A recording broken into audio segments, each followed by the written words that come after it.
Hello everyone, and welcome to a Create with Kiely tutorial video. In this video we are going to be exploring the cross, X, diamond, and hashtag grid art technique. And this is a lot different than my other grid art technique videos because the amount of math and measuring that you have to do is significantly lessened. This is a lot more simpler method to reproduce art. So the grid technique, you take a visual reference, whether it be your own art or an image of something that you really like, that you're a big fan of. My grade 10 grid art project is to do your favorite villain. So I've chosen to do Dr. Evil from Austin Powers with Mike Myers, go Canada. And I'm going to do some fan art of his. The difference between fan art and like appropriation or copying is that I totally acknowledge the fact that Dr. Evil, this image is not my original idea. I have no ownership over this image. I just really like him and I want to express that artistically, which is totally cool. So all of my students have picked their favorite villains in grade 10, and in grade 9 we do heroes, so they complement each other. But let's get into the technique.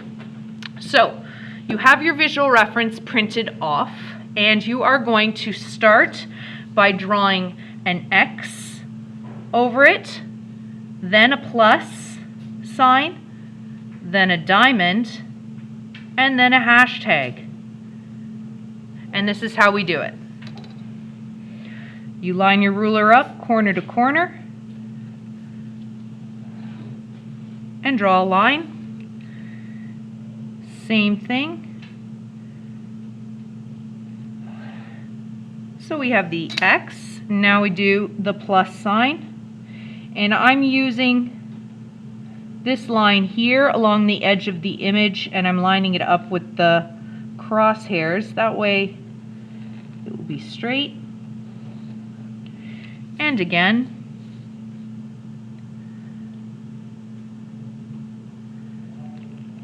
Right there. So we've done the X, cross, and diamond. Diamonds, you put the edge of the ruler on the end here, draw a line.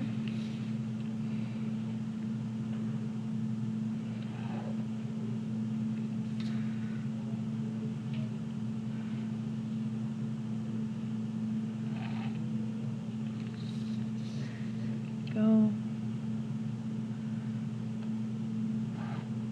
And there's the diamond. Now our hashtag. The hashtag will connect these two crosshairs of these X's. Boom. And these two crosshairs. Turn your page around and do it again in the other direction. And last one. And there you have it. So we have a nice grid on this visual reference. Much easier. In the past we used to have to measure this, divide it by 4 or whatever, and then get all those measurements down. It was very measurement and math heavy. Now we haven't escaped from math totally. We still need to be able to make a artwork that is in the same ratio to the visual reference. So we still have to measure the height and width. So I've lined 0 up with the edge of the image, not the edge of the page, but the edge of the image. And it is 4.75. Oops. Inches. This is the width. And the height of my image is, oh geez, it's almost 5.5. So I'm going to put 5.5. Height 5.5. It's better to have nice rounded numbers to the quarters of the inches instead of like 5.3 or 5.8. Just round it a little bit. Okay, and I want my artwork to be 1.5 times bigger than my visual reference. I don't want to do a 1-to-1. I don't want the same size. I want to blow it up bigger. And this is where this technique is awesome for muralists. You can draw something small and then blow it up huge onto a wall. There's no limit to how big you make this, other than how big your good copy space is. So if your image is kind of smaller, I recommend you multiplying by 2 if it'll fit on your good copy paper. Mine's kind of in the middle, so I'm going to go with 1.5. It has to be more than 1. So either 1.5 or by 2. So a little bit more math, but yeah, use your calculators.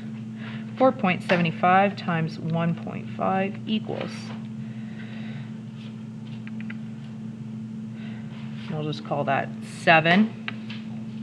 And 5.5 times 1.5 is 8.25.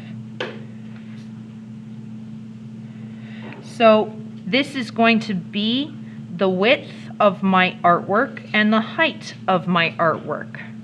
All right. Ooh, it's a big sheet of paper.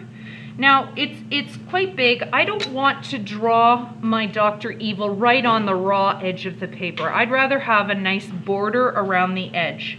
So I know that my paper's 12 by 18, and if I use an inch on this one side of the paper, if I give myself a 1-inch border on this side, on the length, and a 2-inch border off the top, I'll still have plenty of space.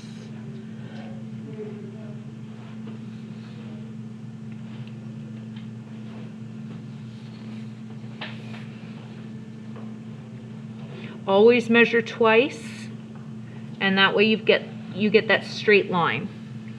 So I know what this should be. It should be 7.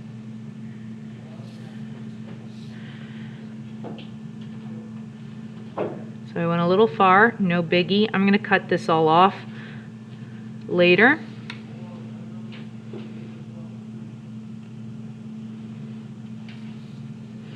And the height of this is 8.25. So I've measured the 7 out twice, getting a nice straight line, and I'm going to go down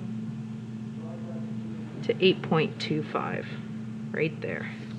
Just like our Canadian loonie, our inches are divided into 4 with quarters, halves, and 75s. 8.25. Now, remember guys, if you're following along in this video, your visual reference measurements, these measurements are going to be different based upon whatever you've printed off, and that's okay. This will be the same, this will be different. Okay?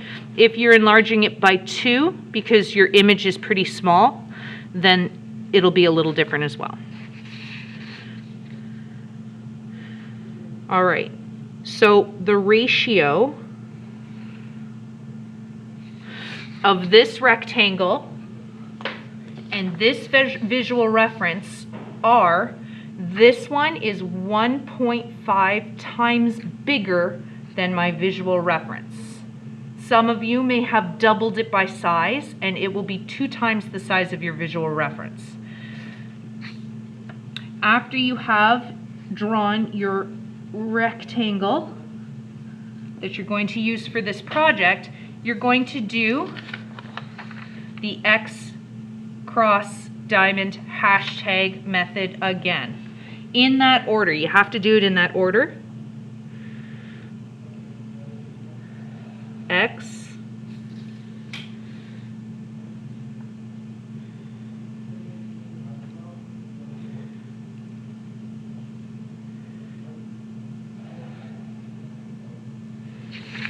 cross, and again I'm being very careful to line up and get a straight cross here.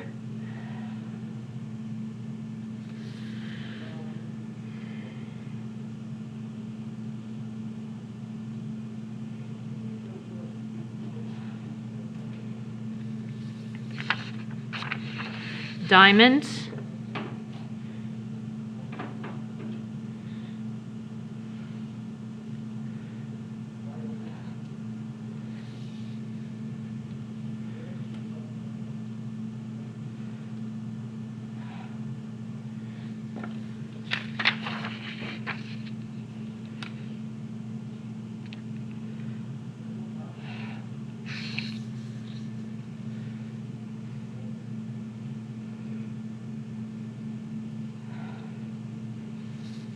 oops,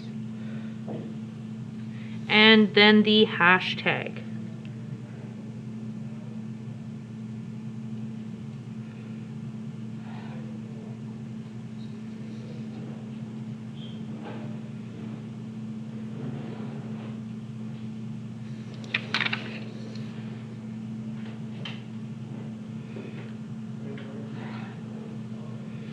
Boom.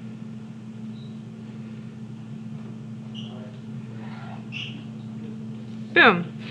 And now I know that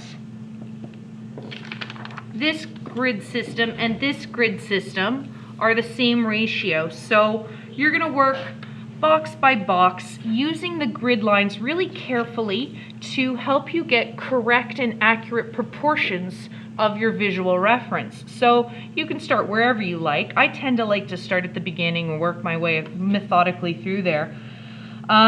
So I look at where the visual reference has a line and where the line crosses a grid line. So I'm going to start here and look at this head.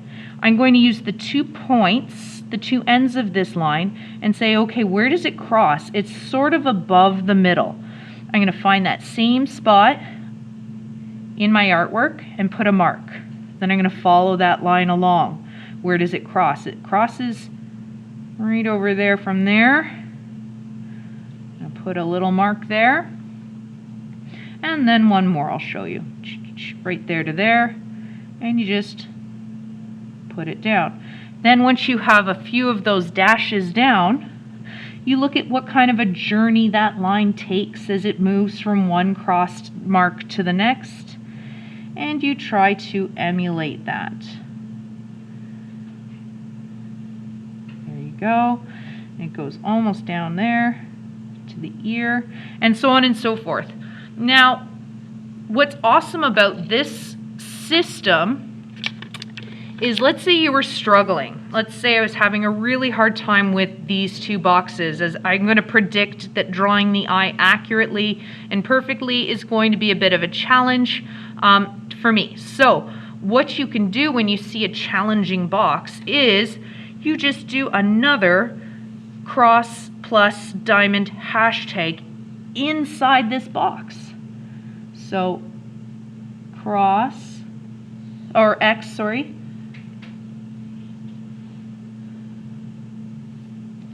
Cross,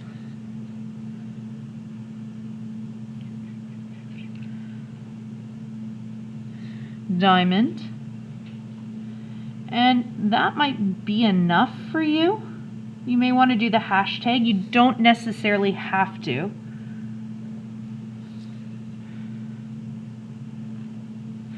But what this does is it gives you more reference lines to work from. So you're going to do it again in the same box. So it's 1 over and 1 down, 1 over and 1 down. Make sure you don't draw something in a completely wrong box. That would be not good.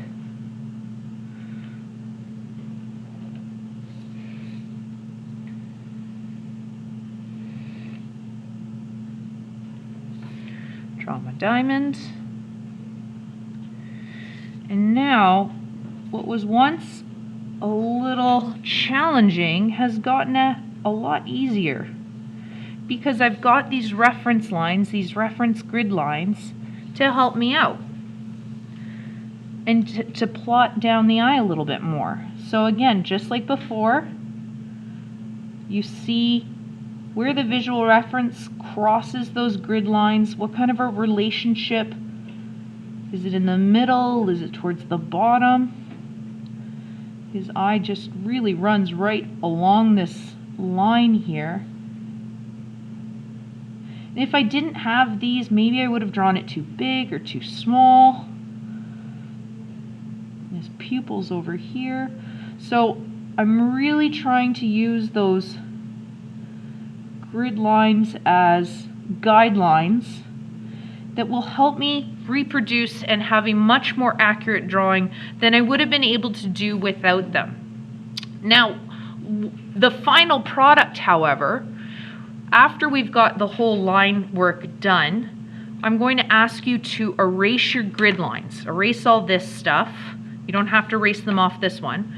Erase all these grid lines and then color it in with pencil crayons. This grid activity complements the artistic techniques with pencil crayons, and I'm looking for all of those artistic techniques, the layering, the burnishing with white. You can see my other video about that.